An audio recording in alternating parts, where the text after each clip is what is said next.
Previously on Charlie and the Monster Factory. You tried to tune into the monster. It was almost as if you were getting static. You have this weird craving for human flesh. At the bottom of the stack, you find a file. Tide Pool Construction is not a construction project at all. It was on purpose. All the room contains is a fish tank, housing a lone, seemingly unremarkable tuna. It stares straight forward, hovering eerily still.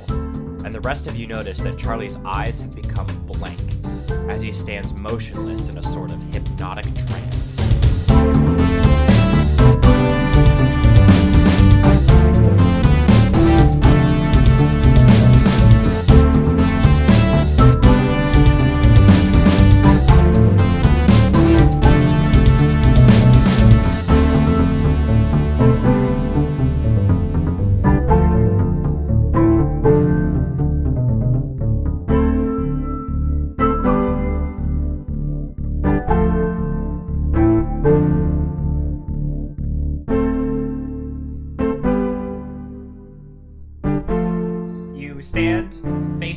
Do fishes have face to face with a fish? Yeah, Can you yeah, do that? they got faces. They got eyes and shit, right? Yeah, but I don't know if this is. I'm not a fish guy. Is there a technical term? Mermaids are fish guys. So you stand human face to fish face with this weird, seedy looking tuna, and Charlie, you have this overwhelming urge to commit violent acts against your fellow monster hunters. Okay. What are all of you doing? Well, I think it depends on what Charlie does. Charlie look hostile? I might want to read a bad situation. If you can certainly read a bad situation, yeah. Yeah, I think I'd like to read a bad situation. That is a 10. So, you get to hold 3, and you may ask the following questions: what's my best way in? What's my best way out? Any dangers we haven't noticed? The biggest threat? What's the most vulnerable? What's the best way to protect the victims? What's most vulnerable to me? I would say at this point, it is both Charlie in his sort of state that he's in, being told to do these things and having this urge, but also because of who you are as monster hunters and what you bring to the table, Debbie is also in quite a bit of danger, just because y'all got guns and grenades and flaming swords, and she's got a golf club. She basic. She got a golf club and a PSL, so... What's most vulnerable to me mean that what is most vulnerable to the threat, or most vulnerable for me to deal with the threat? I read it as what you could fuck up the most. Yeah, that's how I read it. Okay, well, so in that case, because you can't necessarily figure out what is causing Charlie to act this way, or really because he hasn't done anything yet, what adverse reaction he's going to have, making sure that he's detained before he gets going, I guess. So like Charlie being detained, like if you have a small window to jump on it before maybe he makes it while he's still having this inner conflict, I would say that's when he's most vulnerable. Okay, second question. What is my best way out? The way you came. Excellent. What's the best way to protect the victim, i.e. Debbie? And I guess Charlie. You can definitely try to detain Charlie. You get the sense that it's probably best that you have Debbie kind of make a break for it while you run interference, and then maybe she can go get the van. Okay. I sure can. I'm going to make very quick eye contact with Alex and just kind of like nod at Charlie. And I don't have a signal for it, but I want him to detain Charlie. I mean, I think Alex gets it. Alex gives a big old cheesy salute and jumps right on top of Charlie. Oh, I was really hoping you were going to use magic. That's not what I expected. No, I think that's a perfect way for Alex to interpret that. And then I'm going to yell, Debbie, run. And then I have the panic button. Do I need to use that, or can I just GTFO without having to panic button? That's the name of the move. This is the perfect time to use the panic button move. Okay, I will use my panic button. So, name the route you're going to try, and roll plus sharp. Out of the door, that is still open to me, right? Yeah, it doesn't lock behind you or anything. Cool. You managed to get it open. So. Yeah, out the door and then out of the park. Are you going back to that like employee parking lot? Yes. Nice. He's rolling good That's tonight. also Sweet. a 10. It's very So good. on a 10+, you're out of danger, no problem. You bust a nut right out of that room. Man, And, I am running like I've got weights in my hands, like those 3-pound weights, and I'm just hauling it at 120 beats per minute. Like it's Sunday at 2 p.m. in an unbusy mall. Yeah, exactly like that. Tuesday, 2 p.m. With a bowl of pasta at the end. That's how I'm hauling it towards the car. And you get it, like, you do not hesitate. You are out of there. I mean, I take it you're going to grab the van and start the car and... I understand my role in this, and when I don't think I can... I'm going to go to the car because I know that's the next thing I've got to do. So you're at the van, you make it out, no problem. Charlie, they kind of jump at this when they sense that there's this unease. How are you feeling right now? I feel like Charlie's in immense pain, and it's almost like he's having a bit of a conversation with himself. You know, like kind of like Okay. like muttering underneath his breath as he's like trying to maintain control. And I feel like when he sees Alex jump at him, that's probably when he snaps. And like whatever voice he was like talking to, sees like there's the validation, like they're attacking you, so attack back. And I think Charlie would try to trap Alex to try to use magic. Okay. So you are giving in Yeah. to this start. Okay, so go ahead and mark experience. Mark experience. Oh, heck yeah! When I cast a spell, use magic. Also, gonna on top of the effect, I'm gonna make it a hex because that's probably what he'd do. So plus weird, no forward, submit. Oh, wait, what does that mean? That's a That's 7. mixed.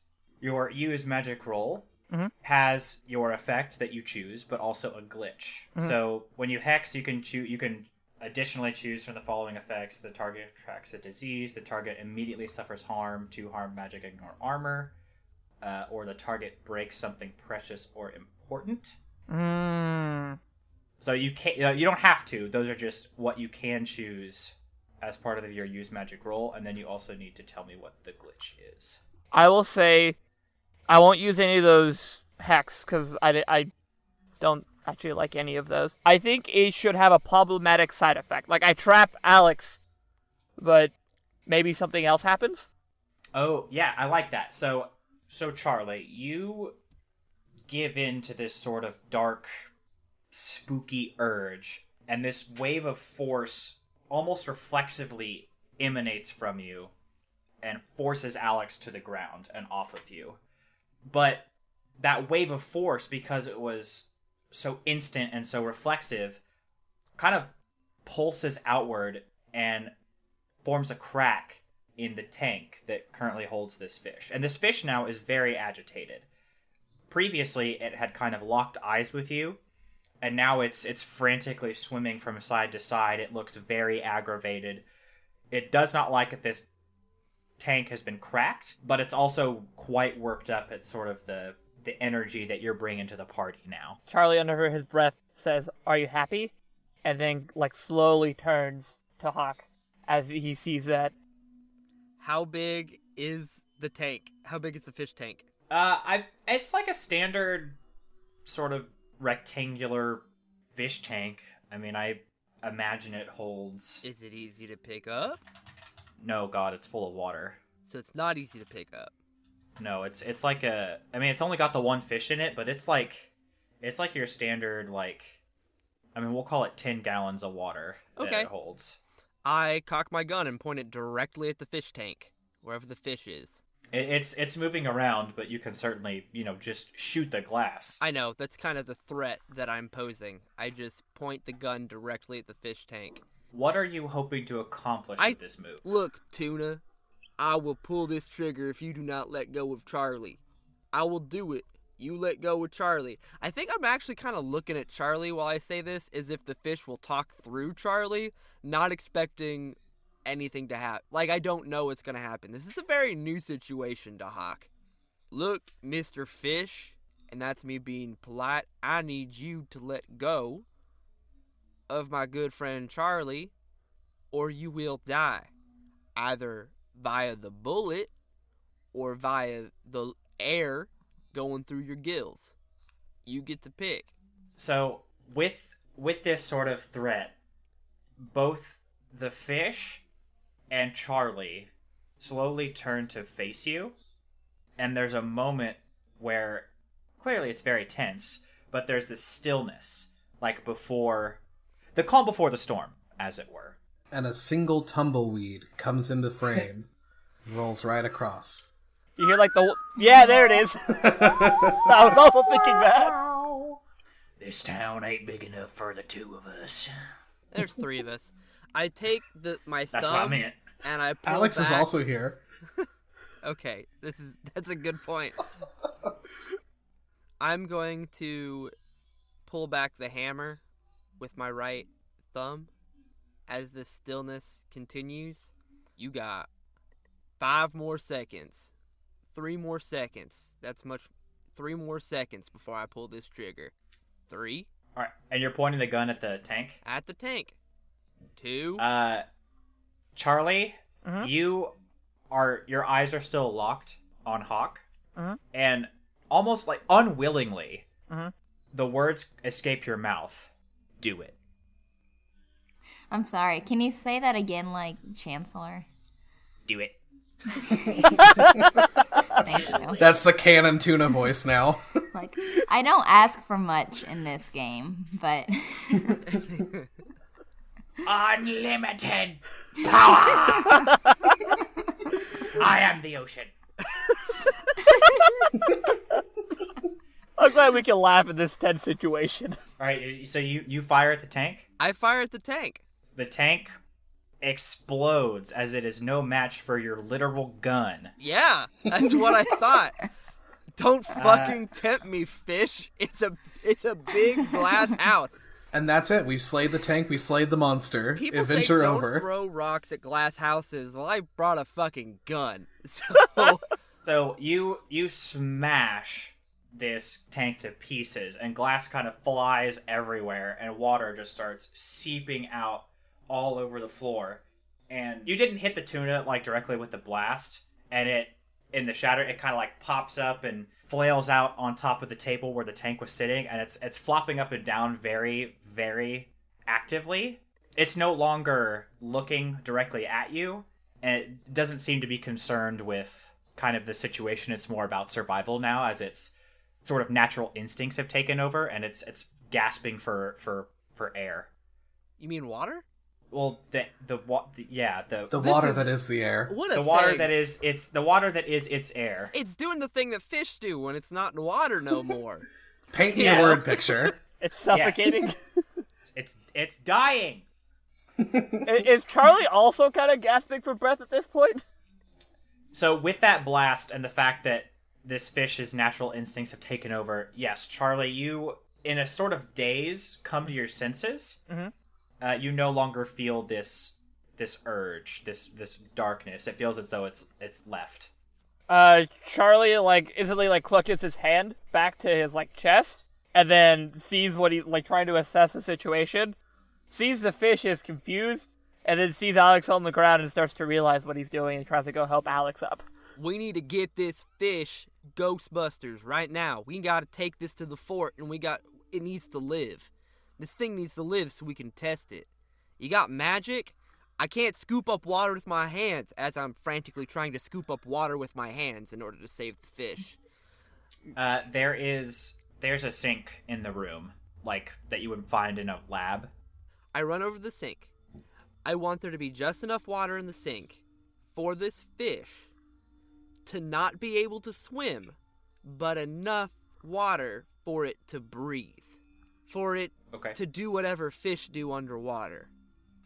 Okay. That's not swimming, but keeping it alive. Does that make sense? no, you're making Yes. absolute sense. You're saying it like it doesn't, but that's a thing people have to do. This Yeah, is that the tracks. episode where we all learn about fish and what they breathe and don't breathe. You're like, hear me out.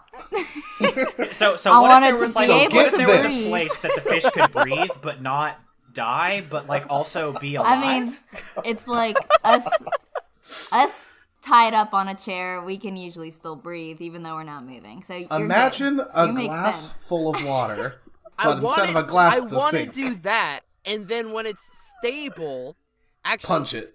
no. Just When it's- punch the fish. Maybe. It's not off the table. I'm gonna need... It's in the sink. I think what might be best... I'm sorry. I think what might be best is for Alex to get Charlie out of here, and I take the fish. I mean, do we want to think- walk or take the Angel Wing Express, Charlie? Angel Wing Express it is. Cool. As Charlie's going to reach down to help Alex up, Alex just takes the hand and zooms away. Yes! So good success. To Oh, 1-1 Can I- City. we Can I- go into that van. Feel free to leave this in the podcast, but for narrative reasons, if you had rolled any worse than that, I would have just said it was a success. Like, just like y'all need to get the fuck out, and you had a clear path anyway. Right. So I wasn't gonna prevent you from doing that. But now that you've rolled an 11, hooray! Flawless escape. Where are we You've going, done Alex? it. We're gonna meet up with your mom in the van. So Debbie is currently listening to her adult novel while saying the Hail, she's saying a rosary. She's in the middle of a Hail Mary. She's like not really. She's halfway listening and halfway praying. It's making for an interesting time. Is she praying while aroused? Aren't you? Or is she aroused while praying? I mean, Oh. it can go both ways. You ever seen Jesus' abs while he's stretched out there on the cross? I am sorry for that one. Really? I'm not This is Jesus, what you so it's decide to fine. do in this situation? Hold on, one more. Jesus goes, look at all my abs. And then he points at each individual one and says, this one's named Peter. This one's named John. This one's...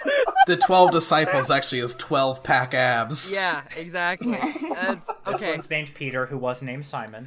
And this one's Judas, and it keeps leaving me!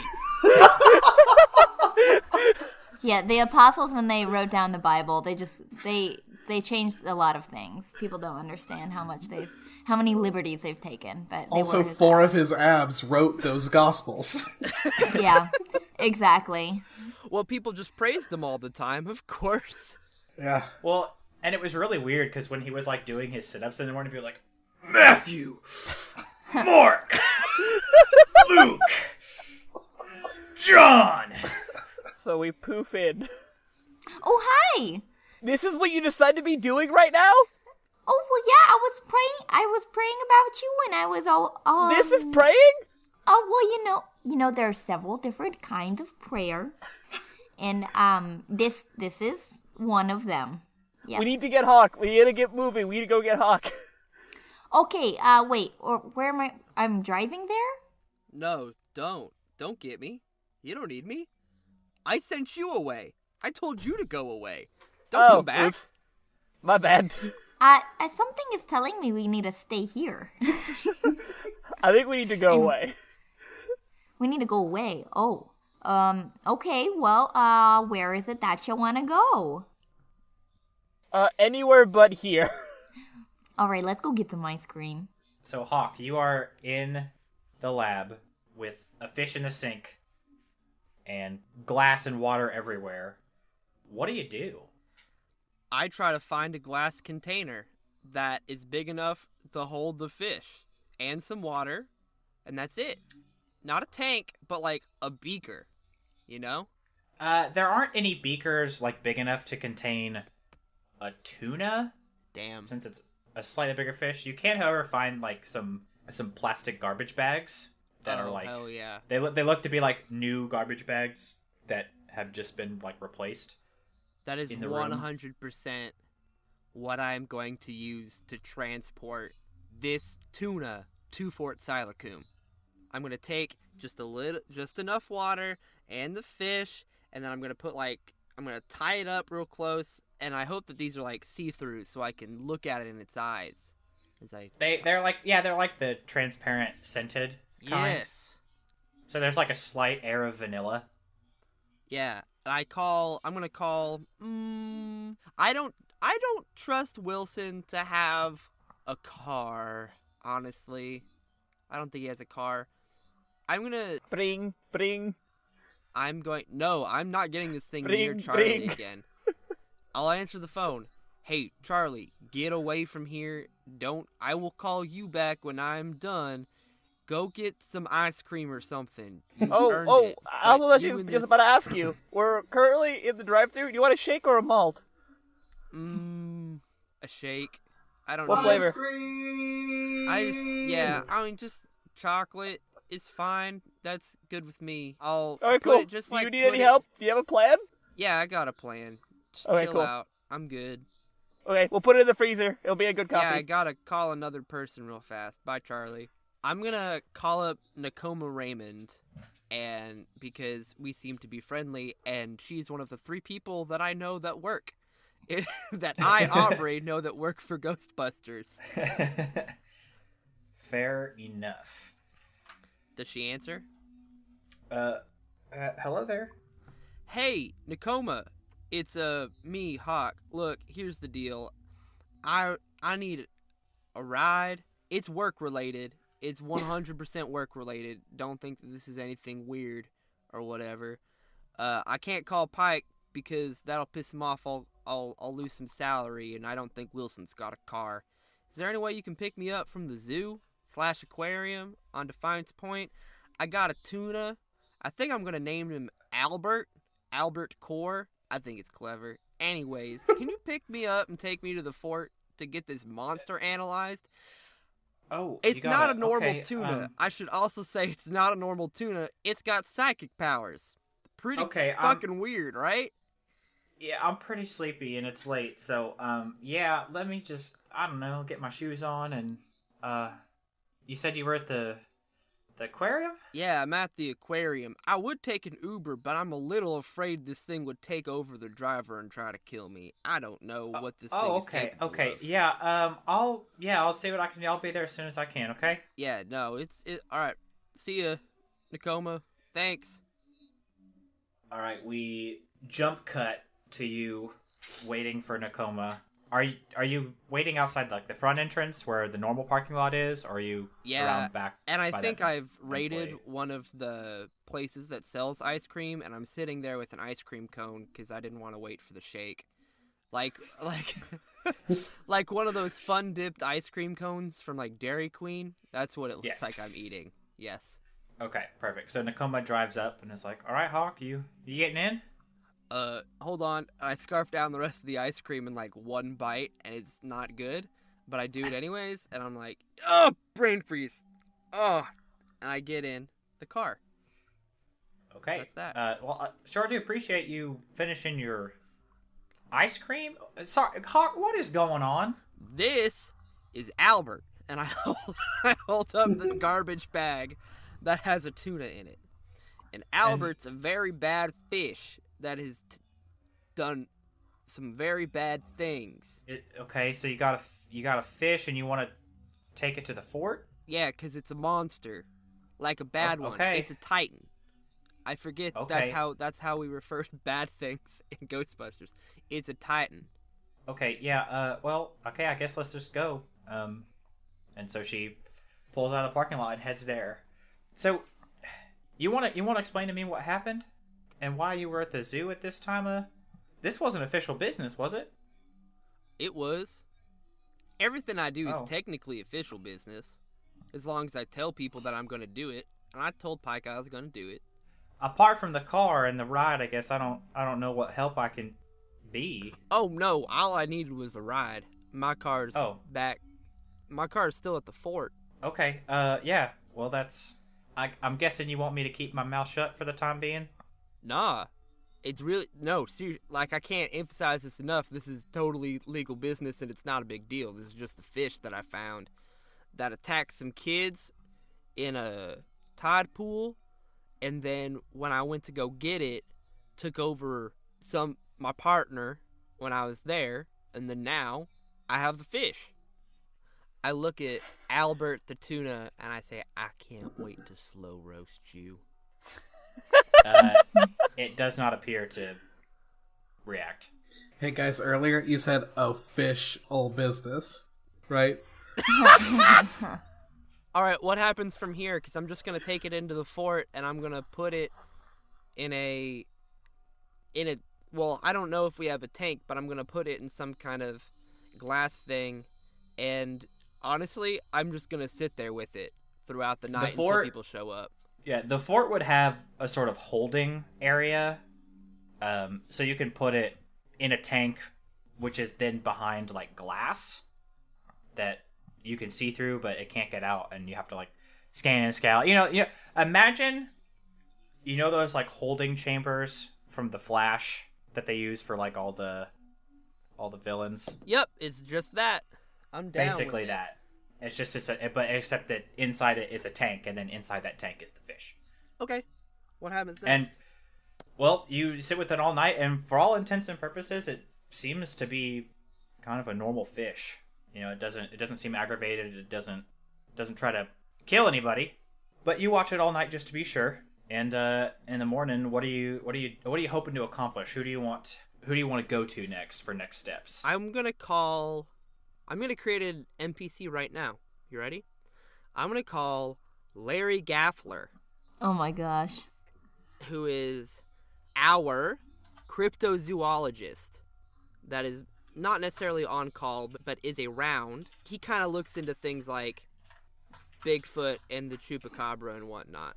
And I'm gonna get him to look at this fish and do whatever he needs to do, because it's not my job. Larry, you call up Larry. You call him in to do a little consultation, and he comes to the fort. And it's not too long. He's obviously, by your description of a possibly psychic fish, something he's not really encountered, he kind of jumps at the opportunity and shows up fairly quickly. He is a man in his older 50s. He's got like long gray hair that's pulled back in a ponytail. Yeah. In no way, shape, or form directly from Google Images of Honest Dad.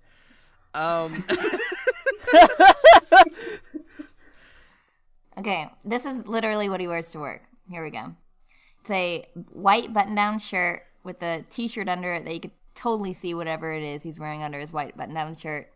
He's wearing jeans that are rolled up at the bottom to show off his white Converse, high-top Converse, and the backwards red hat. So Dr. Larry LaFleur, Esquire the Third, shows up. He strolls in, his socks rolled up, revealing his white Converse, which cover his novelty Bigfoot socks that were purchased for him last Christmas as part of the White Christmas gift exchange. White Elephant gift exchange. He approaches, he puts on his reading glasses, or he's probably the type of dude that has bifocals, right? He puts on his glasses and begins to examine it. He's like, so, what do we seem to have here? First off, its name is Albert Core. And then I catch him up on the details about the whole Charlie possession thing. He has this bag strung over his shoulder, and out of it he produces this thick, old, worn, leather-bound journal, and he opens it and flips through his copious notes and doodles and etchings, and finds an empty page and starts writing down some of the notes that you've given him. He said, "Now, Albert Core, is that its official name? Where did you get this name?" I made it up. An Albert Core tuna. Without lifting his head, he peers over the top of his glasses and gives you a very dry look and sort of scratches that out in his notes.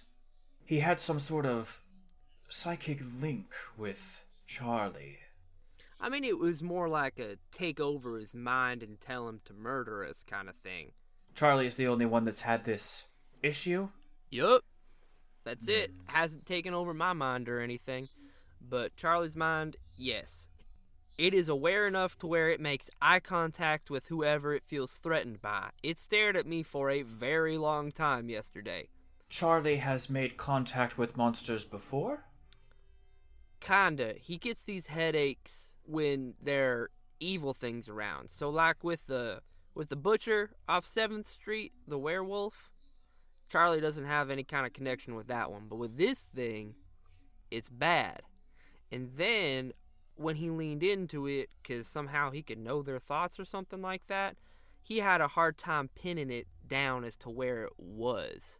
So either this thing has some kind of crazy consciousness that extends to other beings, or there's more than one of these tunas or something lacking. So he has stopped writing notes. He's been attentively following everything you said, and as soon as you mention that Charlie leaned into it, he kind of stops writing, and then once you finish your sentence, he looks up and says, "Now, did you say Charlie could willingly tap into this connection?" Well, it was the first time we tried it. It's kind of still in, like, I'd say alpha access kind of thing. We don't know if it's a for sure thing. We gotta vet it probably more than one time before it becomes like a catch-all, let's use him as some kind of monster detector. You know what I mean? Right. I have a request, and this may... Obviously, you're the agent in charge, you make the final call, but... I have a theory. I'll have to do some research and pour back over my notes and the various resources that I have, but... Do you think it would be possible for me to observe Charlie and this Albert in the same room? I would love to see what kind of connection Look, the two have. in order for you to watch this, nobody else can know about it besides me and you in this building. Charlie's a good kid, and there's no need for people to take advantage of him. And that's what some people will do.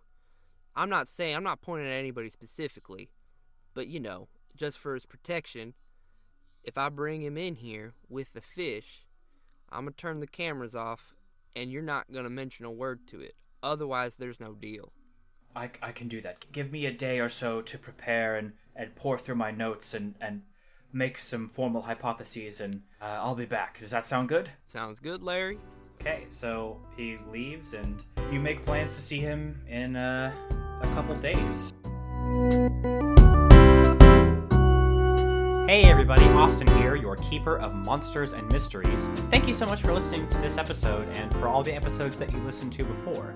One thank you for each episode you listened to. So for those of you that are counting, well, you can compare thank yous to your friends and sort of pass them around like trading cards.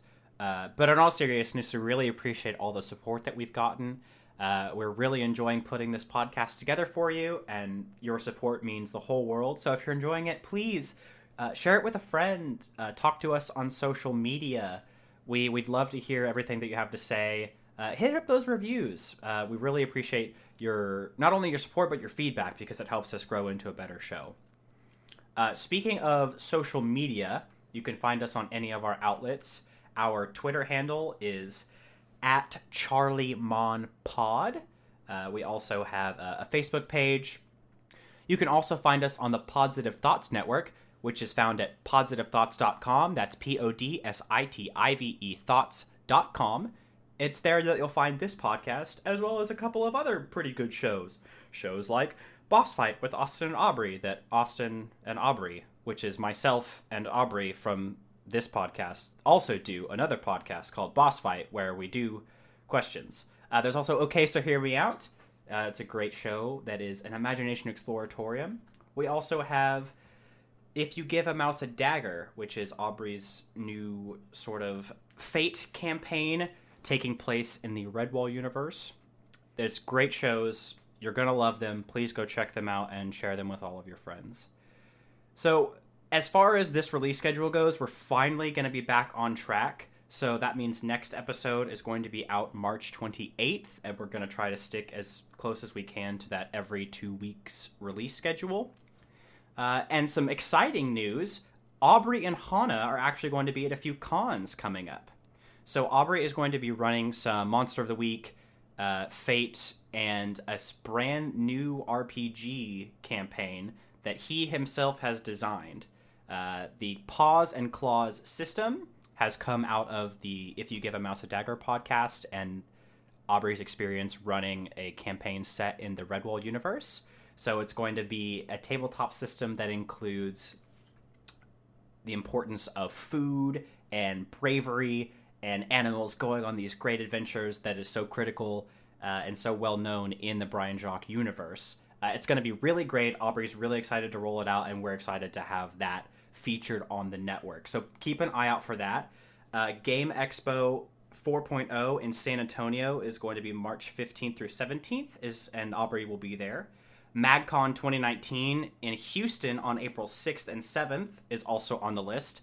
And then Comic Palooza in Houston, May 10th through 12th. So keep an eye out for Aubrey and Hannah at those events. We've got some really, really exciting stuff coming your way, and we'd love your support on that. And I think that's all I have for you. Thank you so much again for listening and supporting us and the network. We really enjoy doing it, and we are glad that you're along for the ride. All right, let's get back to the episode, and we'll see you March 28th. Bye!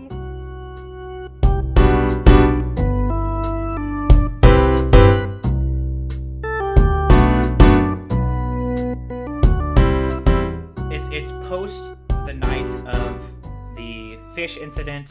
You've had your ice cream. What are the three of you feeling about your encounter? What is going on? Alex loves ice cream. Hey, buddy. I'm sorry for what I did back there. I shouldn't have done that. Pish posh, it ain't no thing, Daddy-o. Who taught you to talk like that?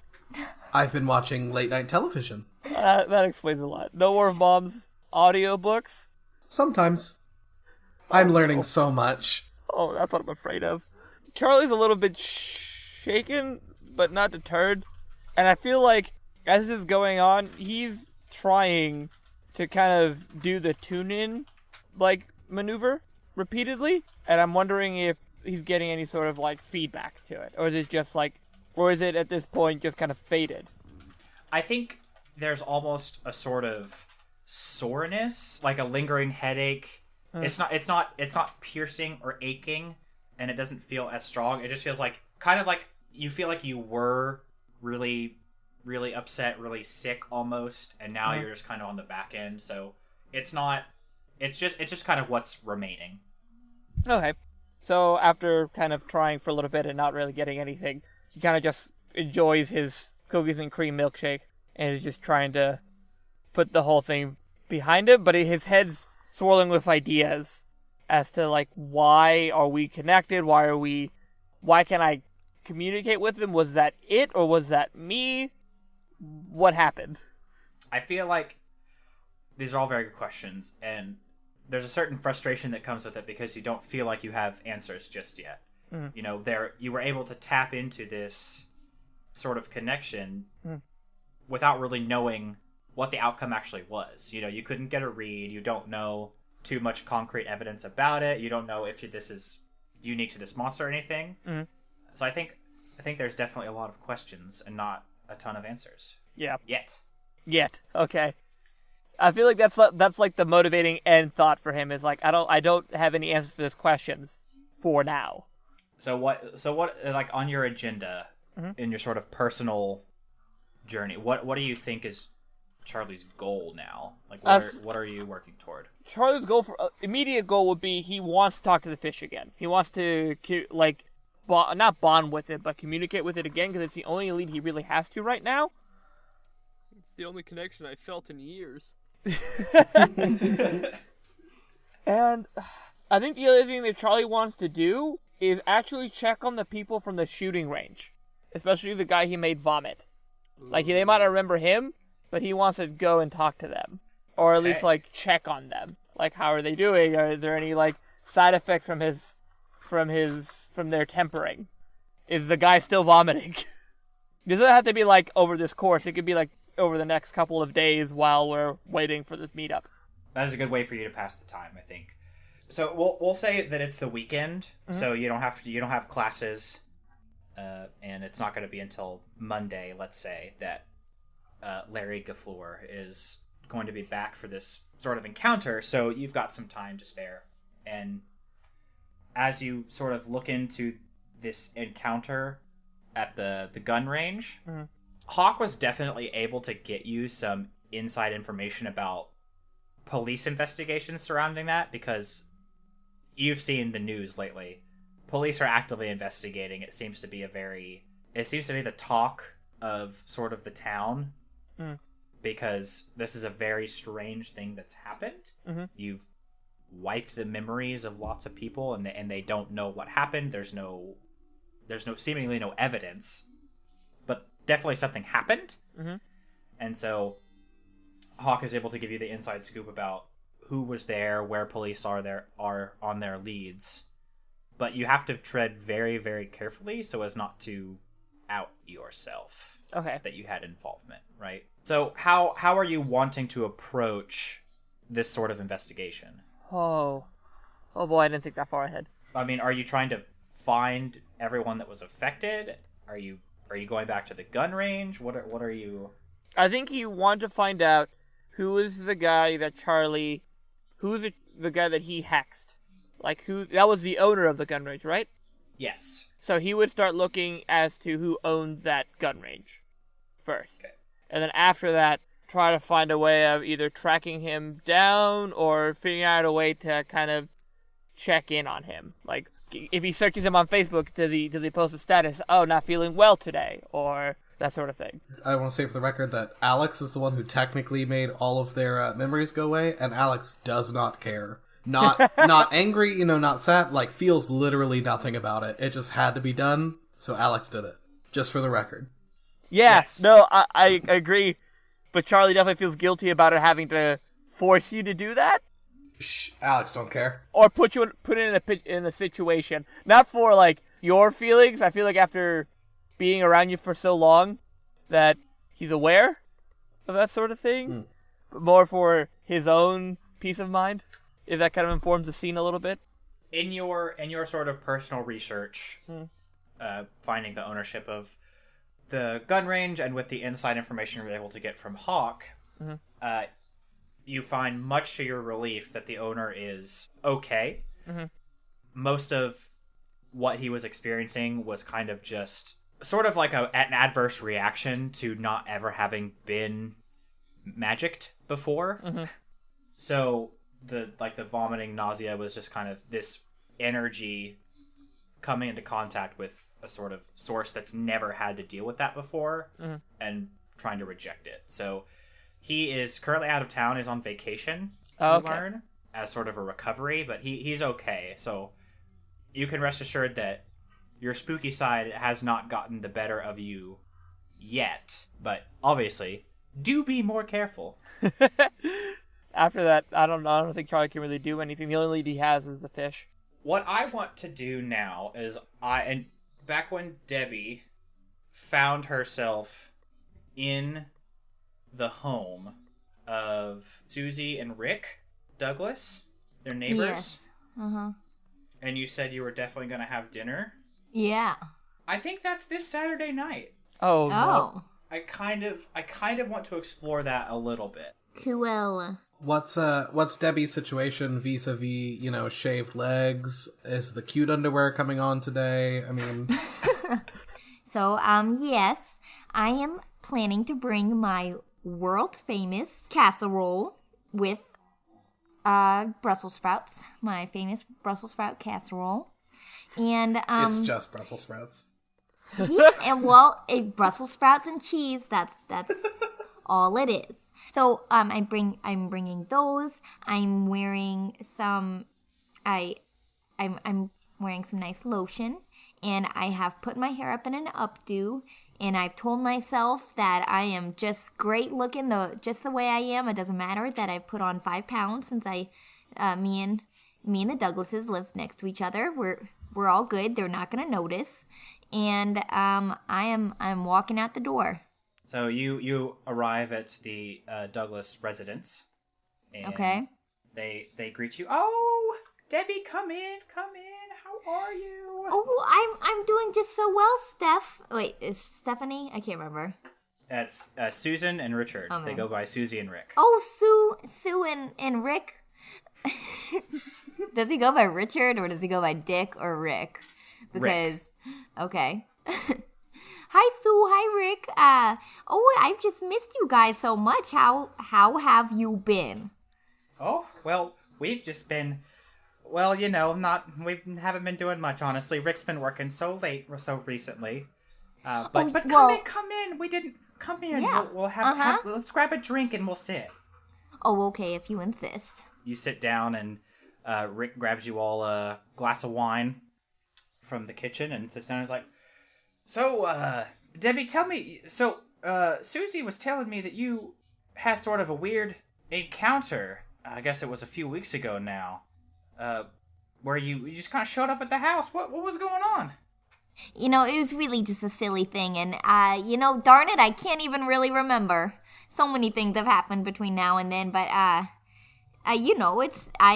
ended up here, and I'm sure glad I did, because now I'm here having dinner, so, what do you know? I think it worked out just for the best. Now, Oh, yeah. tell me, how is that boy Charlie of yours? He didn't come with you this evening? No, but, because, he's so popular at his school, at his college. He's making good grades, he's got friends on the, football team in the college, and he has a girlfriend. Her name is Leslie, and I haven't met her yet, but I just know she's a cutie, because who isn't a cutie when you're named Leslie, am I right? Well, good for him. I'm glad to hear he's doing well.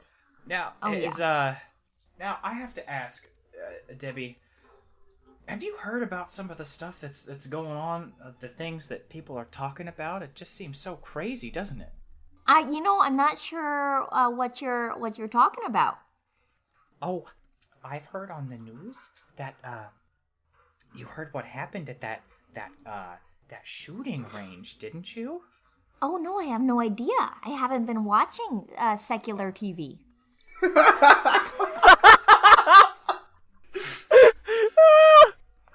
Oh, that's the Debbie I remember. Well, apparently there was some. They don't really know what happened. We haven't heard too much on the news reports, but there was some kind of incident, and everybody just plumb lost their memory. Can you imagine that? Dang. Well, actually, I can, because I'm at that age. I'm 50 something years old, and I can't even remember what age I am, except that I'm in my 50s. You know what I mean? You get it. Yeah, I suppose. Yeah. But that that is very peculiar. I sure do hope that there's nothing too fishy going on. I hope it's just some normal crazies. Well, I certainly do hope that you and that boy of yours are staying safe. I'd certainly hate to think about trouble being caused in our little neck of the woods. Well, I've got locks on my doors. I've got crucifixes in all the rooms of the house. And I also keep sharp objects around in case the crucifixes don't work out.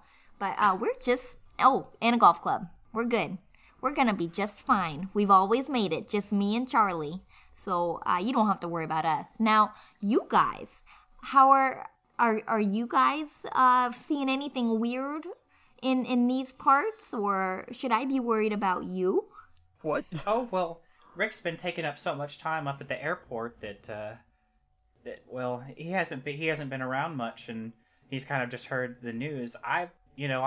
I'm retired, so I stick to my garden and my books, and and I haven't heard. Oh, Sue, too much. you know what? I just started, and I love it. You've got to get into journaling.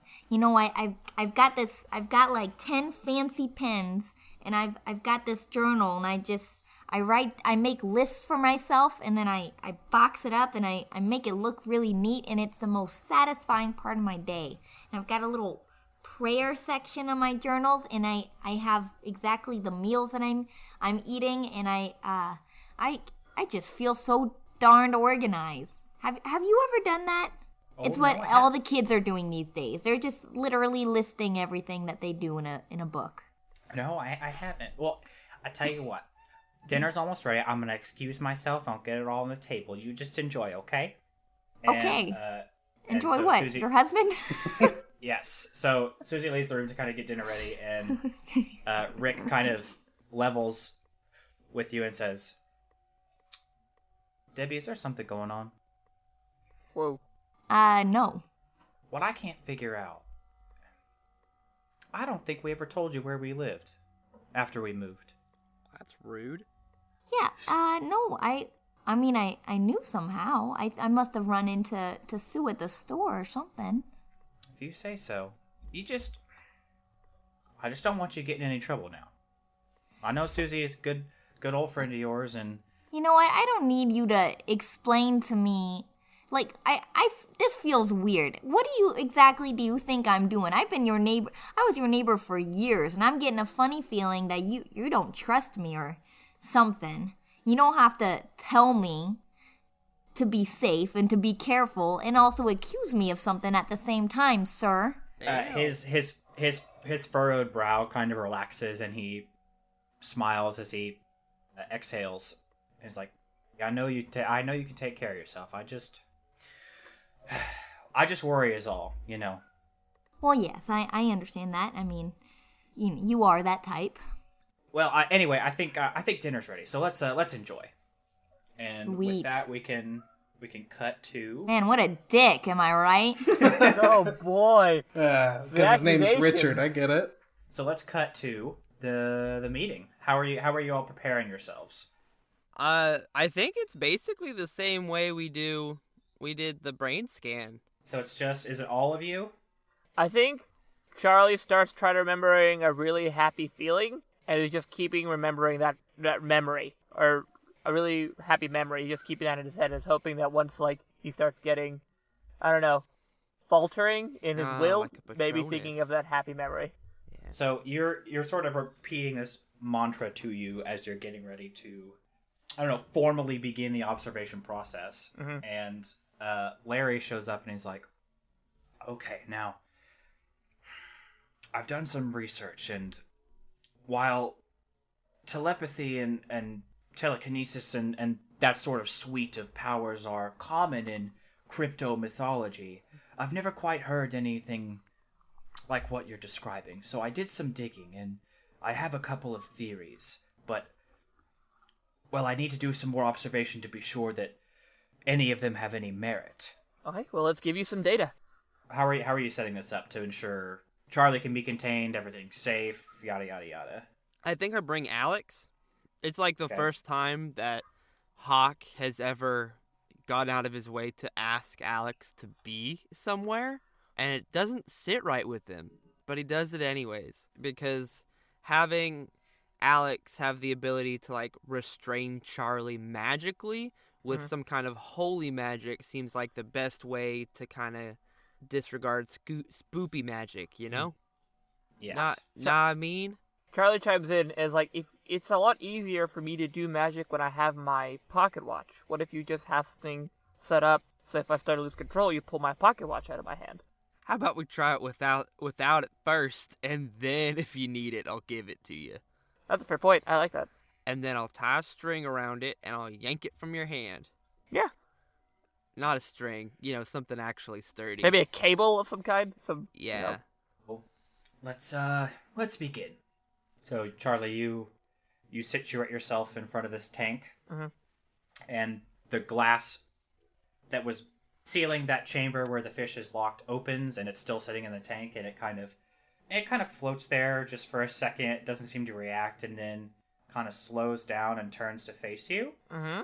And you don't feel a pain, and you don't feel necessarily this dark energy that you felt before, but you can tell that the fish is, like, looking at you. Okay. Almost expectantly. Is it waiting for me to communicate with it? Well, nothing's happening currently. Okay. Seeing that nothing's happening, Charlie's gonna... Wait, I don't have my pocket watch with me, do I? So I'm gonna try to, like, reach for the pocket watch from Hawk. Kind of, like, backingly, like, asking for it with his hands. I reluctantly hand it over. I grab the pocket watch. Is there any change? Not just by virtue of grabbing the pocket watch. no. Okay. He's gonna try to start tuning in to the fish. Tuning in. I've I've been sitting on that one for a while. A 12. Excellent job. Damn. So when you tune in, you roll plus weird on 10 plus you hold 3. So you get to ask the following questions one for one. Where is the creature right now? What is it planning to do right now? Who is it going to attack next? Who does it regard as the biggest threat? And how can I attract its attention?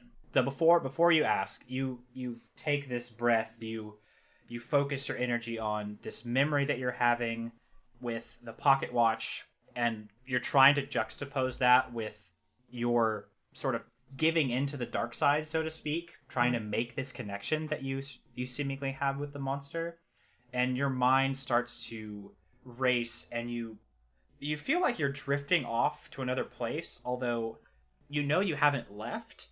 There's just not much else in the room that you can really take notice of, save for you and the fish.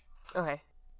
And you hear this, it sounds like, it's almost like a cacophony of voices. It's not one seeming singular voice. And it says, "Hello." Huh. I didn't... So that whole... Why so many voices? Why can't you just stick with hello? Maybe I shouldn't waste my questions. What's your game plan? What are you planning to do right now? We seek only to take what's ours. What do you consider yours?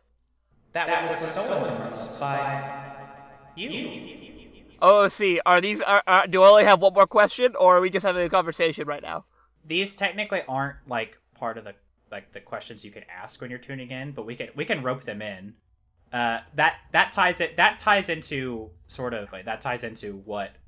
what is it planning to do right now. So okay. You can. So we'll go 2 more questions after that. Are you going to attack me next, or are you planning to attack somebody else? Not you. You. Wait, what does that mean? You notice an almost imperceptible movement in its fins. It looks like they kind of extend when it says you. Fish charades. Just This information that it's something that was stolen from it by people, I'm going to count that as an answer to who does it regard as the biggest threat. We'll do one more of the questions. So I keep hearing all these voices. Are you the only one, or are there others like you? Where are the other ones like you, if there are? We are one. We are one being, one collective, one entity wronged by you, and we are on the move. Where are the rest of you? Or where's your school going? We are on our way to our home, back where we belong, back to the water. Back to the water? Where exactly is that? What water? Are you talking about the Pacific Ocean? There are many names we have heard. We call it home. Okay, so you're going back to the Pacific. Okay. Well, I feel like... As you're having this sort of conversation and it's ongoing and you're tuning in more directly to this monster, more directly so than you've ever done before, it is starting to overwhelm you, and your vision starts to kind of blur and get dark, and your head starts to get all fuzzy and hurt, and until it eventually builds up into this sort of searing pain that's now building. Can Charlie grit through this to ask it one more thing that wouldn't pertain to, like, how to stop it, or that sort of thing, more of, like, keeping the conversation going? Is it just, like, he wants to figure out why is it doing this connection, or how is it doing this connection? Like, how are we connected? I really like this, and so in order to get this extra question out of it, you're going to have to act under pressure. Okay. Ooh, that's a good GMing move right there, Austin. I feel so kept. Act under pressure. That is plus. Cool. Oh no, it's not. A 7? Okay. So I am going to give you a worse outcome, a hard choice, or a price to pay. So what exactly is the last question you wanted to ask it? How are we connected? Give in, and then you find out.